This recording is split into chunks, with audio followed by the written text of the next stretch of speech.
tradisyon versus tanong-tanong. And I know that sinusubaybayan namin ang inyong mga Twitter, yung mga posts nyo sa X. At itong nangyari po kahapon na mainitang pagtatalo sa among the congressmen, no, sa mababang kapulungan tungkol dun sa tradisyon na dapat nga dun sa two highest officials of the land, merong ano yan, parang may formalidad lang, na ikaw nga dapat quorum call, acknowledgement ng resource person, budget presentation, and then it breezes through, no, yung proposed budget po nila. So yung nangyari po kahapon, does the same thing, yung tradition apply despite the fact that the Commission on Audit has flagged irregularities on how the funds of the Office of the Vice President were spent, Senator?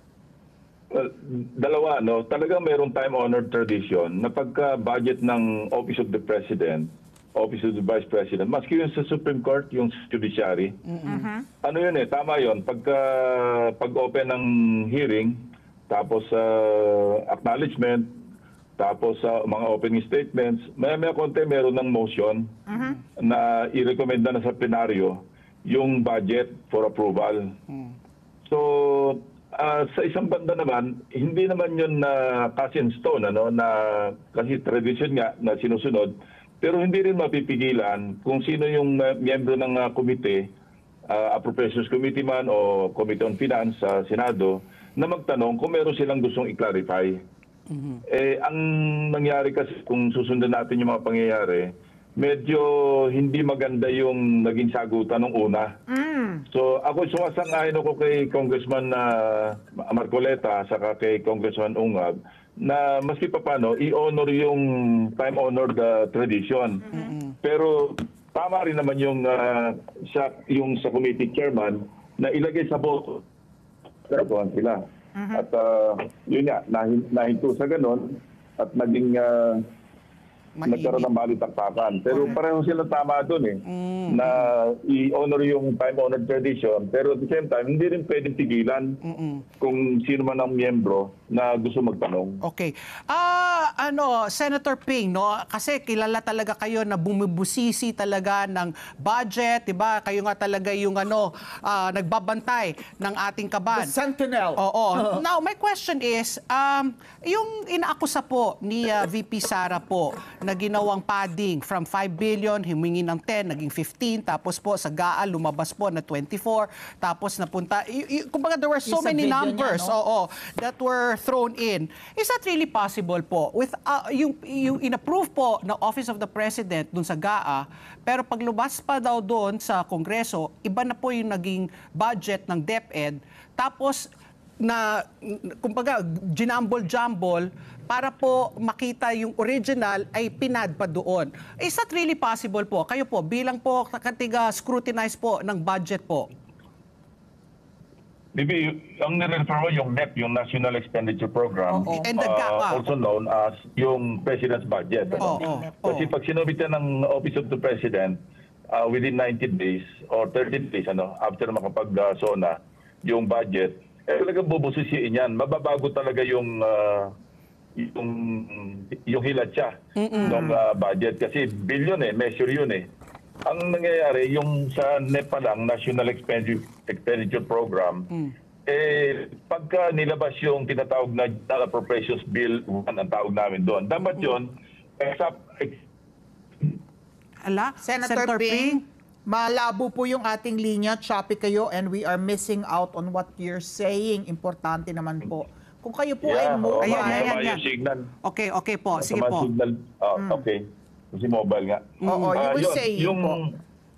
Yung National Expenditure Program, yun ang President's Budget. Pag pinadala sa Kongreso, ang ilalabas na bill, kukopyahin lang yung NEP, yung General Appropriations Bill 1, ang tawag namin doon. Pagka nagkaroon na ng mga amendments at ipapasa to sa Senado, ang tawag na namin doon, General Appropriations Bill 2, meaning nagkaroon na ng mga amendments ng mga pagbabago. Hindi na to yung original na National Expenditure Program o President's Budget. Ang masama, di natapos na yung mga pagdinig sa lower house, upper house, at magbabaycam na. Yung Bicameral Conference Committee, yun ang tinatawag na third chamber, ano? Third Na chamber. ano lang yon, moniker lang na binigay yon, third chamber, pero most powerful chamber. Kasi lahat ng pinag-usapan sa lower house at saka sa upper house, pagdating doon, nababago pa.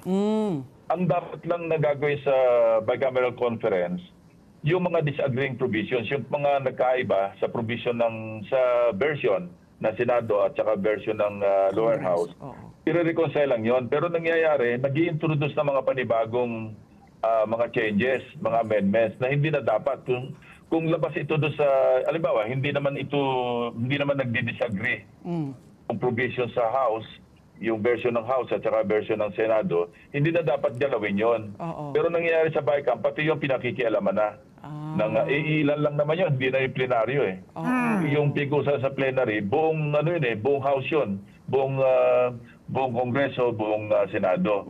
Pagdating sa BICAM, mga 15 lang yun eh, mga representatives. Pero nababago. Ang masama pa nito, nagkakaroon lang ng formal opening ng BICAM. At napaubaya na, parang binibigyan ng authority ng members ng BICAM, both houses, yung chairman ng appropriations at saka ng finance committees ng House and Senate. At silang dalawa na lang nag-uusap halos. At yung siguro kung iba yung mga kaalyado nila. At isa pang masamang naging practice, natapos na yung bicameral conference, na-ratify na, kasi pagkatapos ng ma-approve yung lahat yung bicameral conference committee na output, babalik yan sa both houses, iraratify yan sa floor, sa plenaryo, na pinapayagan ng lahat ng miyembro o majority na yun na yung final version na i-enroll, tawag natin enroll bill, papunta Malacanang. Minsan, meron pang ginagawa na enroll bill na, na-ratify na, pagka na-print, binabago pa, yun talagang anomalous. Kasi hindi na po pwede. Pero ginagawa pa rin yun. At ang sa aking information, itong sa 2024, mukhang merong 29 billion at 29 plus billion na bago doon sa pag-enroll sa enroll bill. No? Hindi ko naman ma-confirm ito kasi hindi ko nakita mismo. Pero yung panahon namin, merong ginawang ganyan, yung panahon ni Speaker Gloria Macapagal-Arroyo noon, na may nakita kami billion pesos na binago doon sa enrolled bill. Yan ginawa ni Senate President. Hindi, nung pinirmahan niya yung masisisi naman yung Senado na nagkakaroon ng reenactment budget dahil sa Senado. So, nung pinirmahan niya, nandiyan niya ng qualification na ang pinipirmahan ko lamang yung niratify namin sa floor. Hindi kasama yung 75 billion na yan. At mabuti naman si Pangulong Duterte noon, binito niya hindi lamang 75 billion, umabot ng 90 billion kasi may nasilip pa silang ibang halaga na hindi kasama doon sa na-ratify ng both houses. So, yun ang nangyayari yun ang naging kalakaran. Parang hindi na maayos yung pagpapatupad ng ating General Appropriations Act. Oo nga. Pagkatapos ng masusing budget deliberations, di ba? Yan din na nangyari dito sa BICAM na po itong provision dito sa pag-sole sa National Treasury. Itong, maingay ito, yung almost 90 billion na kinuha po from PhilHealth. Dahil dito sa BICAM din nangyari yung special provision na yun, hindi po ba, Senator Ping? Na yung reserve funds sa mga GOCCs ibalik sa National Treasury? Yes, correct. Kasi ang definition ng unprogrammed fund, standby appropriations yan Hindi yan kasama sa regular budget. Yan, under the special purpose fund yan, yung unprogrammed. Naka-standby lang yan na kung mayroong mga kailangan ng mga ahensya ng additional na pondo, halimbawa medyo kinapos, may dagdagan items sa budget, diyan kukunin. Ang nangyari dito, tatlo lang yung special provision dyan, program fund. Yung una, pagka yung may excess nasa treasury, may excess na budget, so pwedeng hugutin. Pangalawa, kung merong revenue measure na naipasa para mapondohan yung program fund. At pangatlo, yung tinatag na foreign assisted projects. Ang ginawa sa BICAM, dinagdagan ng dalawang provision. Isinama yung government-owned and controlled corporation at saka yung foreign assisted project. I'm sorry, yung pangatlo pala doon sa regular na na special provision, yung approved loan, no, approved loan.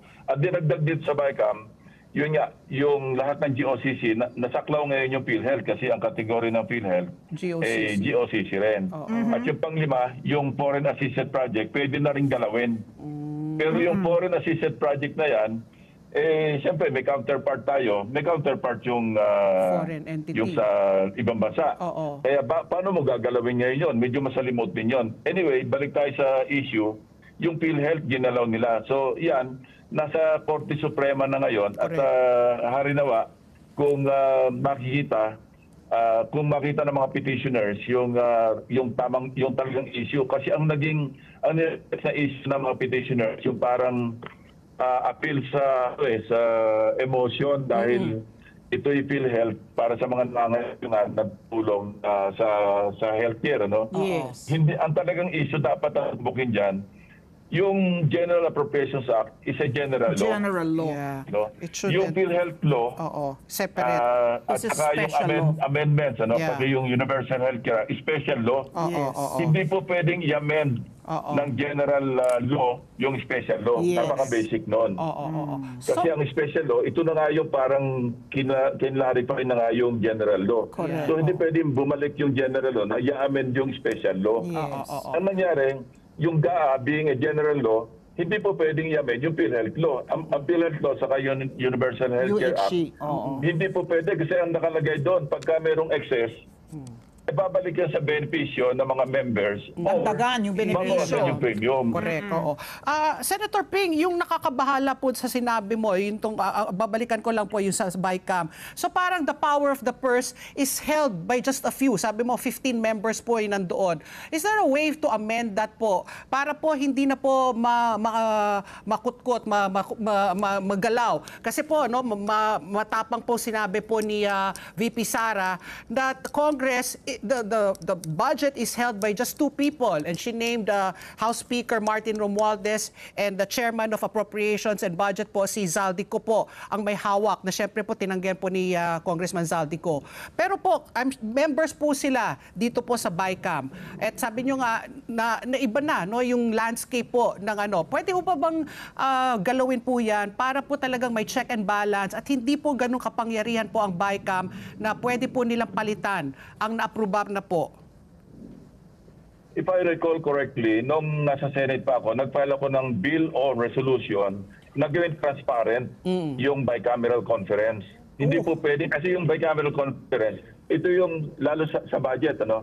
Ito yung nag-iisang Ako, Senator Ping. Sayang. Ano, we're losing you.